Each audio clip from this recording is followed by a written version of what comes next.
বলুন স্যার, কি দেখাবো? একটা ইয়ারফোন দেখান তো। ইয়ারফোন? স্যারের ভাগ্য সত্যিই ভালো।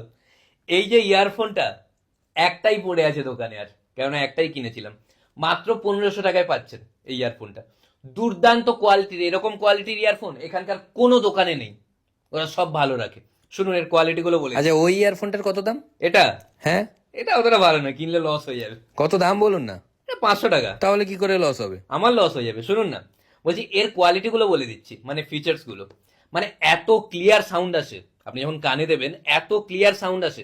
আপনি ধরুন শ্রেয়া ঘোষালের গান শুনছেন, মনে হবে লতা মঙ্গেশকর গান করছে। আপনি সোনু নিগমের গান শুনলে মনে হবে মোহাম্মদ রফি গান করছে। এত ক্লিয়ার সাউন্ড আসে। আপনি টনি কাক্কারের গান শুনলে মনেই হবে না কোনো গান শুনছেন, এত ক্লিয়ার সাউন্ড আসে। আচ্ছা, জল লাগলে মানে নষ্ট হয়ে যায় না তো? আরে এটা যা তা কোয়ালিটির নয়, এটা যে আপনাকে দিচ্ছি মানে ওয়াটার প্রুফ, মানে নদী, সমুদ্র, সুইমিং পুল যেখানেই যাবেন নষ্ট হবে না জল।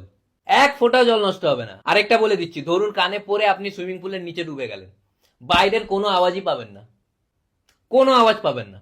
আর এর আরেকটা ফিচার আপনাকে বলে দিই, আপনি নর্মালি অন্য কোনো ইয়ারফোন পরে বাসে ট্রেনে যদি যাতায়াত করেন, ফোন এলে আপনি কথা শুনতে পান না, বাইরের এত আওয়াজ আসে।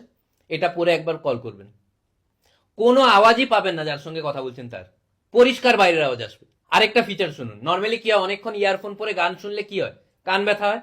এটা পরে আপনি যত সময় গান শুনতে পারেন, বুঝতেই পারবেন না কানের ব্যথা, এত মাথা যন্ত্রণা করবে। আরেকটা ম্যাজিক্যাল ফিচার শুনুন, ধরুন আপনি গান শুনছেন ইয়ারফোন লাগিয়ে, আপনার মনে হচ্ছে একটা অন্য গান হলে ভালো হয়, আপনি শুধু ভাবছেন, ভাবলেই গান চেঞ্জ হয়ে যাবে। কি করে? আরে কি করে কি, আপনি চেঞ্জ করে দেবেন, শুধু ভাবলে হবে? কি শুধু ভাববে? আরে কোথায় চলে যাচ্ছে না, এই স্পিকারটাও পাওয়া যাবে, স্পিকারটা নিতে পারেন। মারাত্মক ফাটাফাটি স্পিকার, জোরে আওয়াজ দিলে ফেটে যায়।